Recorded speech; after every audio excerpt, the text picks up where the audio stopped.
Load shedding এর আরো খবর জানাতে সরাসরি যুক্ত হচ্ছেন সিরাজগঞ্জ প্রতিনিধি স্বপন মির্জা। স্বপন, নিশ্চয়ই আমাকে শুনতে পাচ্ছেন। আপনার কাছে জানতে চাই, আপনার এলাকায় লোডশেডিং এর সার্বিক পরিস্থিতি কেমন দেখছেন? বর্তমানে আমি রয়েছি সিরাজগঞ্জের বেলকুচি উপজেলার একটি তাঁত কারখানায়।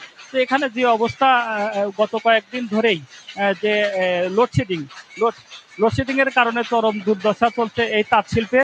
তো বর্তমানে আমাদের জেলার যে তাঁতের সংখ্যা 4 লক্ষাধিক, তাতে মোটামুটি 20 লক্ষাধিক মানুষ এই পেশার সঙ্গে জড়িত। এই তাঁত শিল্পই হচ্ছে আমাদের জেলার তালিকা শক্তি। তবে বৈদ্যুতিক ঘন ঘন লোডশেডিং এর কারণে এই তাঁত শিল্পের যে শাড়ি লুঙ্গি উৎপাদন সেটা চরমভাবে ব্যাহত হচ্ছে। সামনে হচ্ছে এই শাড়ি লুঙ্গির প্রধান মৌসুম হচ্ছে ভারতের যে ঈদে পূজার বাজার।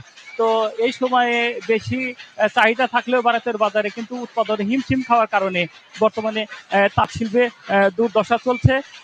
যদিও এই আমাদের যে জেলা পল্লী বিদ্যুৎ সমিতির যে জিএম তিনি জানিয়েছে যে আপাতত লোডশেডিং এর সমস্যা নাই, তারা লোডশেডিং মোকাবেলায় যথেষ্ট প্রচেষ্টা চালিয়ে যাচ্ছে। তো আমরা একজন তাঁতির কাছে যাব। তো বর্তমানে আপনাদের আমাদের এখন বর্তমান 12 ঘন্টার ভিতরে 5 ঘন্টা কারেন্ট থাকছে, বিদ্যুৎ থাকছে।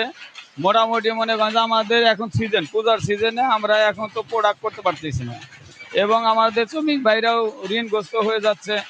এই সিজনটা ইন্ডিয়ান বাজার এখন পূজা উপলক্ষে খুবই ভালো, আমাদের কাপড়ের চাহিদা আছে, কিন্তু আমরা প্রোডাক্টের বিনিময়ে, বিদ্যুতের বিনিময়ে আমরা অনেক ঘাটতিতে পড়ে যাচ্ছি। এবং জেনারেটর দিয়ে কতক্ষণ চালানো যায়? এতগুলো মেশিন তো জেনারেটরে পারে না।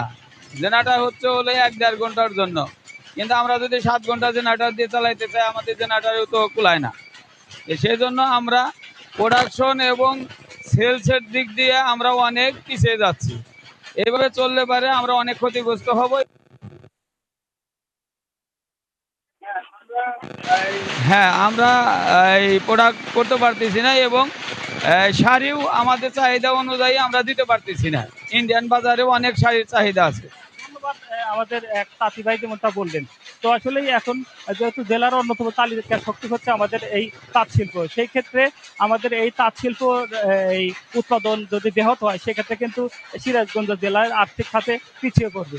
তাই এরা প্রত্যাশা কামনা করছে যে বিদ্যুৎ ব্যবস্থা যেন সচল থাকে, তাঁত শিল্প তথা অন্যান্য খাতেও যাতে সহজতর হয় উৎপাদন। তো এই হচ্ছে আমার কাছে সর্বশেষ পরিস্থিতির তথ্য।